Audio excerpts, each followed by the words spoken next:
Got vision and destiny. Add elemental, that's chemistry. All those heroes, that's infinity. It's endgame. Yugi peoples, welcome to my deck profile for my 3v3 Rogue Tournament Hero deck. Yeah, recently somebody reminded me that I never dropped the list for this deck. It's kind of an old list because Battle of Legends was not legal for this tournament at the time, but yeah, I decided I'm gonna go ahead and give this list to y'all. I think like one of the one of the things that people find interesting about is like in a rogue format tournament, Malicious Bane was, the boss. He was my boss monster, even though I had DPE. Like, Malicious Bane is the one, him and the DPE, was putting in work. Those were the two. For this tournament, a couple key things. Super Poly was banned. Fusion Destiny was banned. Dark Angel was banned. And Mass Hero Dark Law was banned. So yeah, I had to play heroes without all those cards, and I actually went 3-0 in my matches. Unfortunately, my teammates didn't do as well, but yeah, I went 3-0, including like going, I think it was in the first round, I played against Gold Pot Punk, which I think like the only thing they got hit by was like Psychic and Punisher, but like everything else was crazy. I think that man's board ended with like 6 interruptions, and I proceeded to OTK him through that board and win that game. It's crazy. This is a going second hero deck. I figured that like, without being able to set up plasma or, DPE with Dark Law and Dark Angel and stuff, that it was better just to go ahead and play the deck going second. So, I played it as a board breaker, which is still even tough without Super Poly. But, we made it happen. Like I said, we went 3-0. I think we beat that. What was I can't remember exactly what my other. Oh, then we had to play against, what was the man, what's that deck that like flips up stuff and it has the field spell and all the traps off in there? And what is that deck called? I can't think of it, but y'all know they like play like the hand trap monster that they can search for, and they can flip them over and discard them, and they got the trap card. Like, I can't think of the name of it, but yeah, we played against that. And then what was the other deck? I think the other deck, what was the other one? It kind of reminded me of Sword Soul. It was something like Sword Soul, but it was the deck that I played in the final round. And yeah, but either way, we went 3-0 with it. Thought I would go ahead and drop this deck profile for y'all. It was 45 cards, and like I said, missing some of the more powerful cards that we like to drop and everything, but I did pretty good with it. So here is the deck profile. For consistency, I hardly ever run 3 Stratos, but because of the way the deck ended up having to build, we got the 3 Stratos. And then my other E heroes, we got the Liquid Soldier, Shadow Mist, and Honest Neos. Because we're playing a going second deck, I laid ahead and left in the Honest Neos for OTKs to go ahead and get that off in there. And yeah, this is pretty much, really simple E hero lineup. Just, 6 cards. Kind of typical back before we had, the Neos engine off inside it, or just vanilla E Neos thrown off in there. And my Vision heroes, of course, 3 Ferris. I went ahead and played 3 Vion as well, and just 1 increase.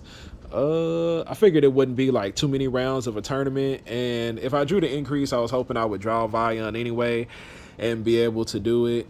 But yeah, 3 Ferris with 45 cards. I was really hoping not to draw increase too much, and I don't think I actually like drew it any game. And then 3 Vions because there were going to be a lot of Drolls. I figured like Droll was going to be pretty heavy off inside of there.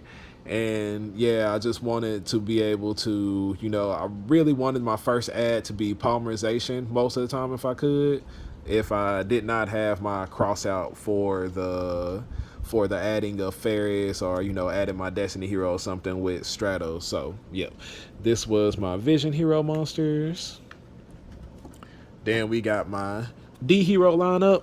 Because we weren't able to run Fusion Destiny, I went ahead and ran 3 deniers, and y'all know I've done that before. I like to run 3 deniers sometimes, but yeah, this is so that I wouldn't have to search for them as much, because like I said, I figured like 3 drove was going to be like a staple inside of every single deck that I played against. Oh, I just remember the name of that deck. It's Subterror. I played against Subterror. All right, yep, Subterror. All right, now back into this. Yeah, so we got the 2 Mally, 3 denier, because like a lot of times I really wanted to open up Ferris with a Destiny Hero monster. That way with Vion, I could go ahead and send my other Destiny Hero monster, then banish the Ferris to go ahead and add the Poly, and then, you know, if I go ahead and get Drove there, at least I have my DPE play, and, you know, probably like something in order to help me break my opponent's board.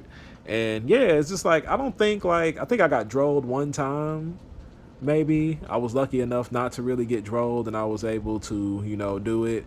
And there was one time where my opponent attempted to nib me, and I crossed it out and, you know, proceeded to OTK him. So yeah, even though going second deck, I wanted to play cross out designator, because those hand traps like really hurt, especially when you're going for game. And yeah, I just figured it's better. Y'all know my philosophy. I think it's better if I can cross it out, I'm gonna cross it out and just get it done and over with. But yeah, no regrets on my D Hero lineup. There was no Plasma. Plasma wasn't banned for the event, but in the tournaments that I was practicing before it, for some reason, I was having a lot of trouble getting 3 monsters out on the board in order to get Plasma out there successfully. So I decided to go ahead and play without it. And yeah, no regrets there. It's a really, really good card. And then one of the MVPs of the deck list, the Evil Hero Adjusted Goal. This card was so good. A lot of times if I opened up, you know, my Destiny Hero monsters with, you know, Poly or something like that, I was able to send Shadow Mist and just, you know, add this guy. And a lot of times it was just, you know, GG. This it helped me win so many games, y'all. Like, it was so good. So very good. Loved it. So yeah, it sucks that he's not as good, you know, in the TCG, the regular TCG format. But yeah, if he was, we would still definitely run this card. I know some people never cut it. I am one of the people that did. All right, there we got my, you know, most of my going second monsters are hand traps, however you want to look at them. We ran 3 draw, of course, because there were decks like Grenaders, and like I said, I didn't draw it against the Punk Gold Pride deck, which I wish I did. Then we got the 2 Gamma Seals for, you know, anything that's like setting up towers and stuff like that. And then 3 1-of hand traps as cross out targets. You know, I figured these would be like the main ones, and, you know, it would just suck like when you're trying to go for game and you get hit with a crucial Ash or a crucial Nib or a crucial Imperm, or, you know, even getting hit with that droll and preventing you from adding, you know, enough cards that you need in order to go for the OTK. So I did decide to run Crossout Designator. I know a lot of people don't like Crossout Designator going second, but I just find this versatility really, really useful, you know, whether I'm going first or second. So, yep. Those are my hand traps going second. Gamma Seal was really nice. I like that card. All right, that is my hand trap lineup. Then for my spells, I got 3 A Hero Lives, and then 3 polymerizations, because I was really worried about getting drolled a bit. So we went ahead and just ran maxed out on those along with the deniers. And then, you know, like my crossouts with call by, 2 crossouts, 1 call by, and then some more going second cards. Forbidden Drip, this card wins so many games. It's so good inside of heroes, especially when you're running multiple Destiny Hero monsters and Shadow Mist. And yeah, it was just awesome. Triple Tactics Talents, this card was like pretty key in helping me break that Gold Pride board, because he had that monster that blows up everything around it, and I had to take it from him and like force a couple things in order to be able to, you know, to play through the board. Then we had 2 Mass Change. Even though Dark Law was banned from the tournament, I still wanted to have access to Blast in case of, you know, back rows and stuff like that. And then I also wanted to have access to Anki, because Anki, you know, is a OTK machine if you ever played Duel Links. Then, of course, Dark Calling, 1 Miracle Fusion, 1 Reinforcement of the Army for consistency. And yeah, this lineup, you know, was pretty good. It worked for me. The drip was there. It just seemed like whenever I needed it. Triple tax was there whenever I needed it. And yeah, I drew really well, drew pretty good. The deck was very solid. You know, the only deck that really gave me trouble was Subterror. I ended up having to win that one in time, but yeah. So that is the main deck. It was a total of 45 cards, and yeah, it was pretty good. I really enjoyed playing in the Rogue format tournament, because it's like you never know what you're playing against. You know, playing against decks like Grenaders. You know, I'd never played against four hires. I played against, you know, a pure fear for hire deck, and you know, just playing like against decks and stuff like that was a lot of fun. You know, playing against, what was the other one, Dinomorphias and stuff like that. It was crazy. All right, then for my extra deck, my E-Heroes, of course, you got to have the Sunrise, got to have the Ab-Zero, and then got to have the Wake Up. Like, he's really good, especially for OTKing. You know, there were games where I would go DPE into Wake Up, then, you know, pop whatever, something that they had on the board, use Wake Up's effect to special summon Stratos, search out that Honest Neos, and yeah, that's like 43 damage right there, plus, you know, whatever Wake Up did when he attacked and destroyed a monster, plus DPE, reduce an attack. Like, yeah, that was game time, like a lot of times. So yeah, Wake Up was definitely broken inside. It's like our extra deck monsters inside of Rogue formats are crazy, but yeah, Wake Up was a big addition to that. Then, of course, the MVP, Bane, a lot of times when he hit the board, I think like even against the Subterror, he's like, I just don't think I can out that. And he didn't, and this card just won the game, especially like against Gold Pride, because they had to keep on playing life points in order to activate stuff.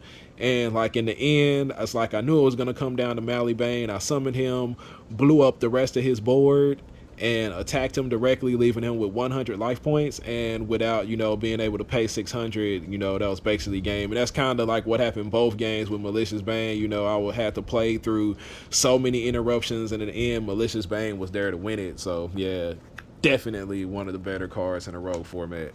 Then Vision Hero Trinity, of course. I think this came in my final round, in my final match, you know, just Trinity, Crush, OTK machine. Missed this card being inside of the deck. It's like crazy good, especially like in this kind of format. And I said, like, our extra deck monsters are just really, really good in this kind of format. And yeah, if you can get to them, you're easily OTKing and winning games. So this was like, you know, old school going second OTK hero deck.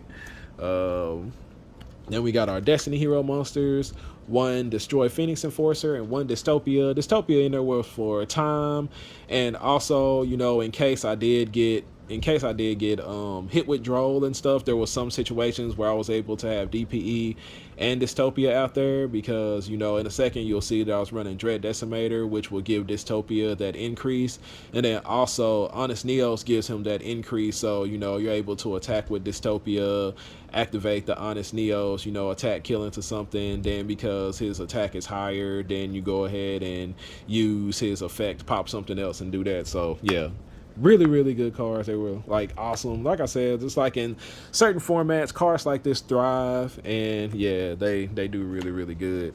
And then I had to borrow the Anki from somebody else, but there goes, you know, the two Ankis. I don't think I ended up using this one, unfortunately. I don't think I ever really got to the mass change, but yeah, he was off in there just in case I needed him. If you played dual, oh shoot, there was another mass hero. And then the mass hero Blast, of course, you know, Stratos, only target. You got those off in there. And then my Link monsters, two Cross Crusaders, Cross Sheep, Dread Decimator, and Wonder Driver.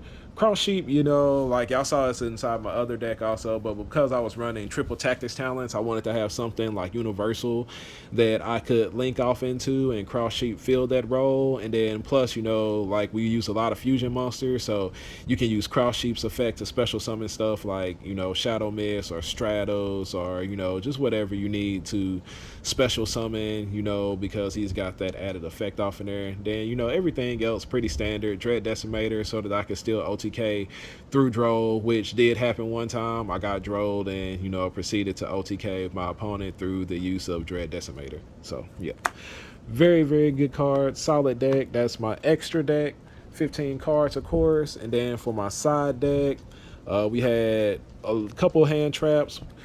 a few hand traps, 2 Ash, and then 2 Ghost Bell. Mostly this was for like Dinomorphia because of their trap card Frenzy, and then also Eldritch because, you know, their card Sanguine, special summons from deck are from grave, and so that's mostly what these cards were in there for. And then also for what was the other deck, Grenader. Yeah, I needed this off inside of there because there was like one card that kept special summoning stuff from the graveyard when he discarded a card, and then, you know, special summoning from the deck, and it was just like crazy on doing stuff on my turn.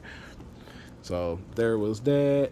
And then because like I didn't figure there would be like a lot of Omni negates or spell negates, we had 3 Raigeki, and then for clearing back row, we had double Lightning Storm Feather Duster because this was like right after the list had got changed and we couldn't run triple Lightning Storm. Like usually, you know, we like to run Cosmic Cyclone, but because like a lot of the floodgates, like they hit like all of them. There can only be one, goes in match, rivalry, all those cards were just like, you know, pretty much banned. So I figured there were like no like even D barrier was banned. So, you know, I wasn't afraid of any like constant like trap card. So I just figured I didn't need Cosmic Cyclone to hit stuff like that, to hit those floodgates, you know, and stuff. So yeah, we played the Lightning Storms, Feather Duster, 2 Dark Ruler for crazy boards, and 3 Raigekis for decks that couldn't put up, you know, Omni negates or spell negates, and just blow up their board and proceed to OTK them.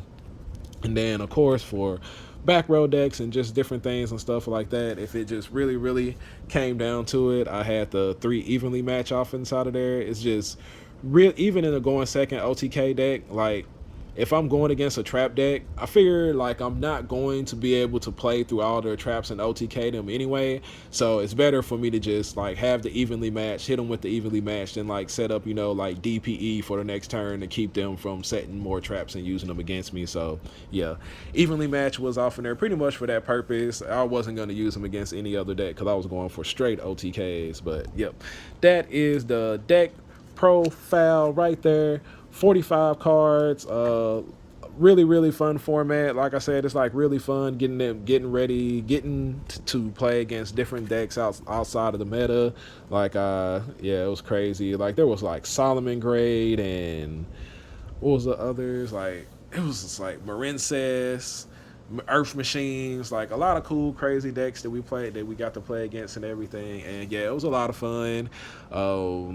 Shout out to Meta TCG, my sponsors. Y'all check them out. I always put my code in the description. If y'all order from them, you save 5% when you use my code. They support my Yu-Gi-Oh bad habits and, you know, my good habits despite you know, despite everything. They're really good people over there. Good prices on singles, and it's not just Yu-Gi-Oh. They do Pokemon, Magic the Gathering, Shadowverse, like all that stuff. And they also buy cards, so y'all can hit them up for those reasons also. But yeah, appreciate everybody for staying a while to listen, and I will catch y'all on the next video. My wingman, he come through, he level up, he go cool, he's shining out and popping to over 9K, that's a breakthrough. We on top now, here's a look at our world.